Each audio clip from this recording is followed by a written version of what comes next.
kasus di Kominfo, Pak, yang melibatkan Menteri Kominfo. Begitu Kasus Mas Novel ngomong kasus besar, langsung intuisi saya bergerak, BTS nih pasti.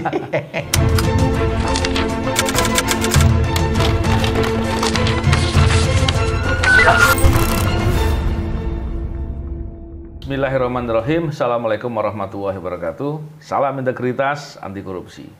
Salam integritas. Alhamdulillah, hari ini saya bersama Pak BW kembali berbincang. Kali ini Pak BW, kita mau ngobrolin soal kasus korupsi besar. Pak BW tentu sudah mencermati kasus di Kominfo, Pak, yang melibatkan Menteri Kominfo. Begitu Kasus Mas Novel ngomong kasus besar, langsung intuisi saya bergerak, BTS nih pasti. 8,5 triliun kerugian negara, Pak. Ya. Luar biasa. Saya nggak tahu anggarannya berapa itu yang diinginkan. Karena sepaham saya, Pak, ini kan sesuai dengan, ini kan dimulai dengan arahan dari Pak Presiden kan, mengenai agar seluruh wilayah Indonesia terjangkau dengan sinyal yang baik. Kalau tidak salah itu direncanakan, kalau saya pernah kita bahas di podcast Pak sama Haris Azhar ya, ada 7.000 sekian BTS yang mau dibangun, dan itu dilakukan di 2022 dan 2023. Memang besar sekali. Dan sebagian besar di Indonesia Timur. Kan? Ya betul. Dan kemudian ketika katanya ini kembali lagi saya karena nggak cermati detail ya Pak ya, beberapa pengadaannya itu dibuat fiktif.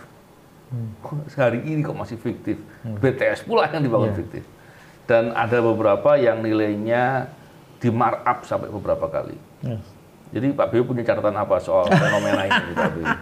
Saya tak bisa berkata-kata. Saya sih yang pertama kan gini Mas. Biasanya kan kita tuh sekarang udah bukan penyidik sih. Ya, kalau dari penyidik kan kita mengkonfirmasinya berdasarkan keterangan-keterangan, dan biasanya kita juga tidak cepat-cepat membuka ya keterangan-keterangan ini. Jadi antara yang di dalam dan di luar tuh bisa beda ininya, atmosfernya beda. Cuman kalau begitu di luar kan kita berasa sebenarnya ini Mas. Berasanya begini. Kita tahu pola, kita tahu modus, kita tahu bagaimana pola kerja penegak hukum, kita tahu juga modus operandi kejahatan itu bekerja. Ya. Nah, kalau saya mau membandingkan BTS dengan IKTP misalnya, itu ada yang menarik sebenarnya di situ, Mas. Bagian pertama, tidak mungkin hanya satu partai yang bekerja. Biasanya konspirasi itu terdiri, karena harus ada kesepakatan. Gitu. Apalagi besar. Ya, dan biasanya the ruling party terlibat juga di situ biasanya. Saya tidak ingin menuduh-nuduh ya. Tapi dalam modus dan pola itu seperti itu. Ada beberapa ini, karena biasanya itu saling memperkuat dan bisa juga saling mengunci. Lo buka, gue buka nih. Kayak gitulah. Memang setuju yang Pak BW bilang itu. Kenapa?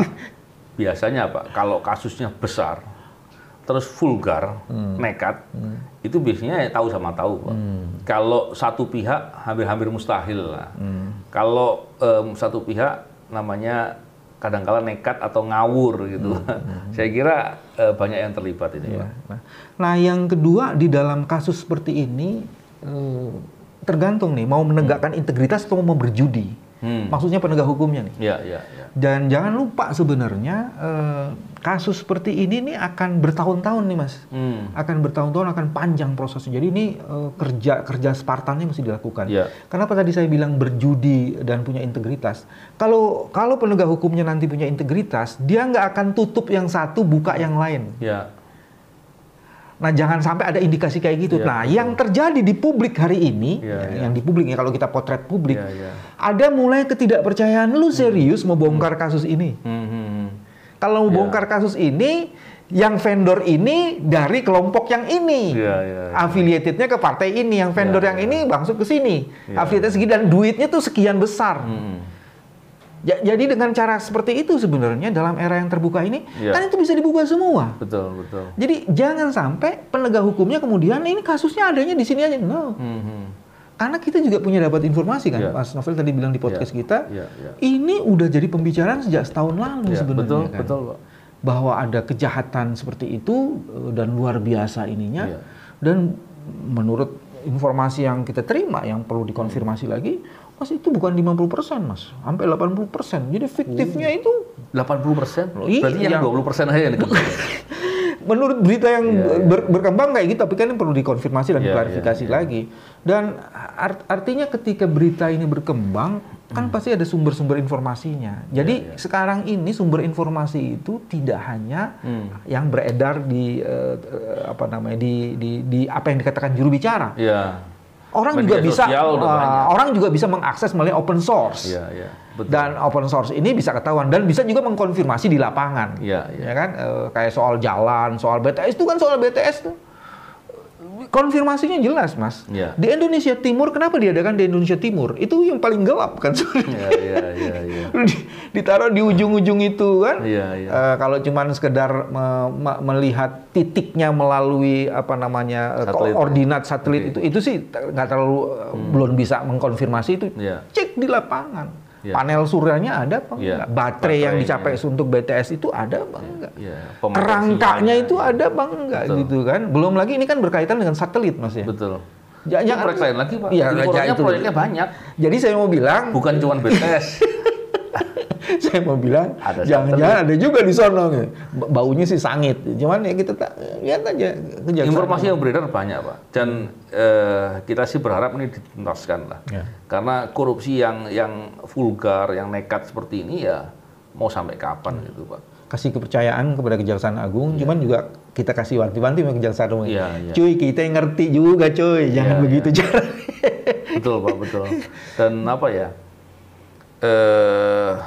dampak dari korupsi ini kan sebetulnya betul-betul jahat gitu loh, Pak.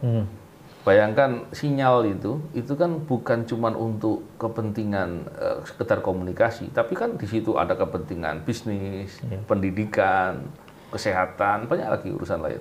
Kalau ngelihat kan ada 3 soal, Mas. Pertama, ini eranya teknologi informasi. Justru kita harus investasi di situ.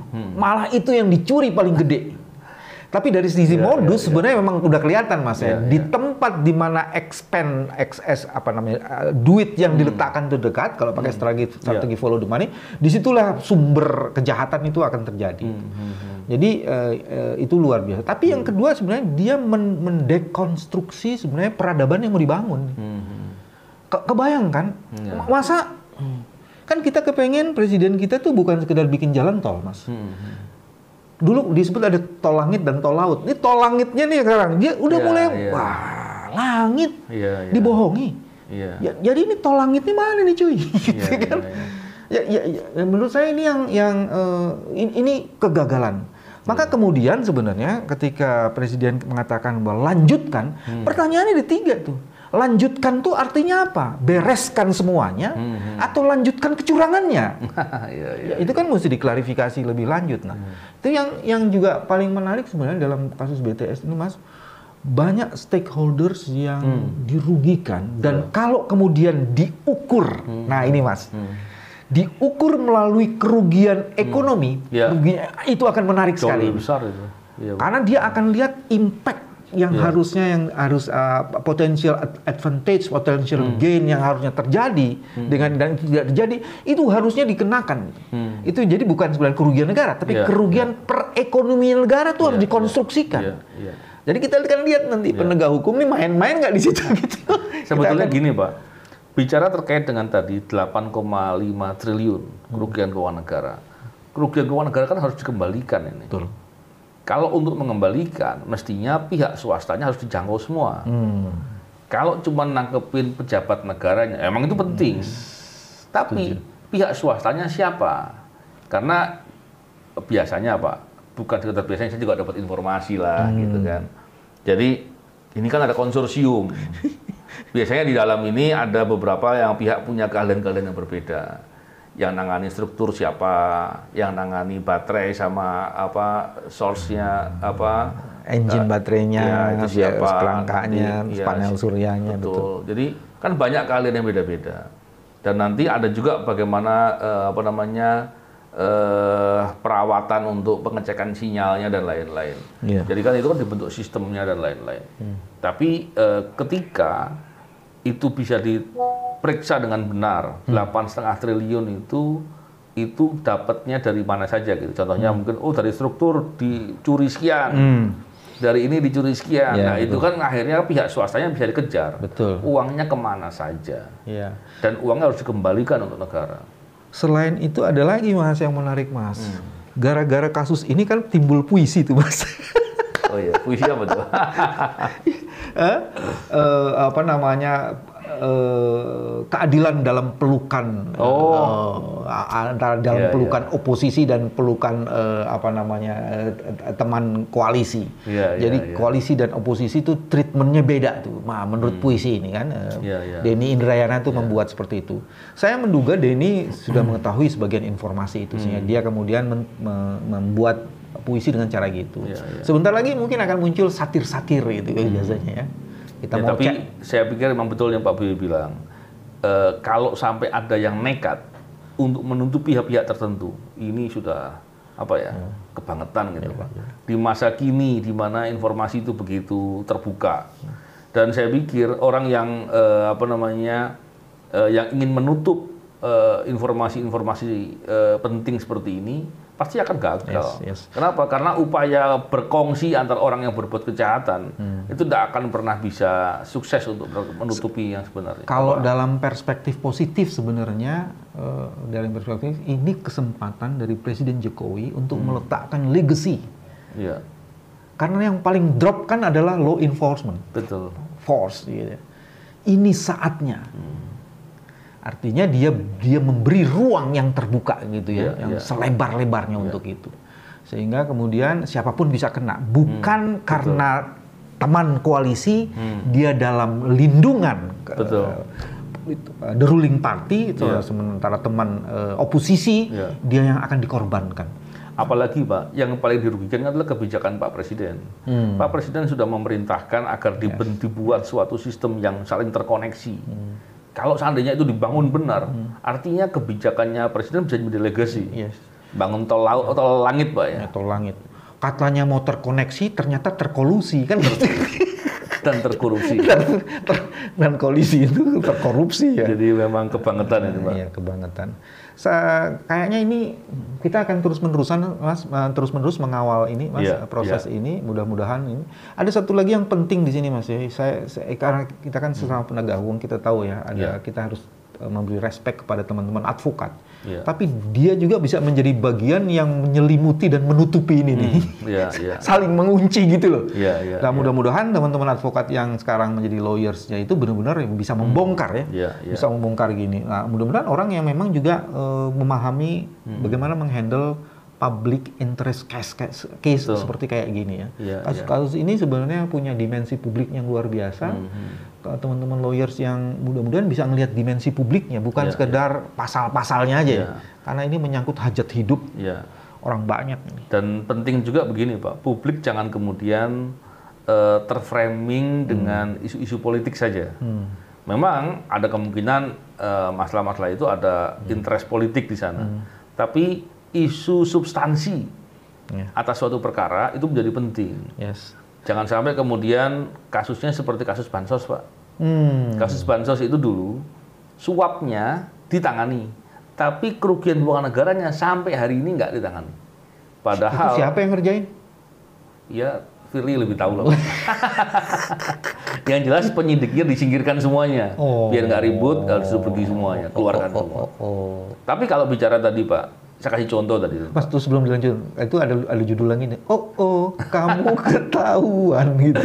Itu nilainya besar sekali Pak. Bahkan saya pernah sebut 100 triliun gitu kan. Tapi memang itu nilai yang sangat besar. Tapi yang paling penting adalah bukan besarannya sekedar masalah berapa triliunnya, tapi yang begitu harus dituntaskan. Pihak swasta yang menikmati keuntungan itu siapa saja. Kan orang nyuap itu kan bukan iseng Pak, atau bukan berderma. Mendermakan hartanya, tapi kan dia mau dapatkan sesuatu.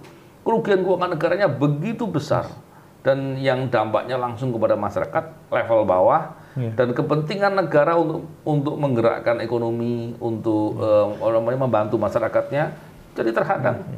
Sebenarnya dari pernyataan Mas Novel itu, jika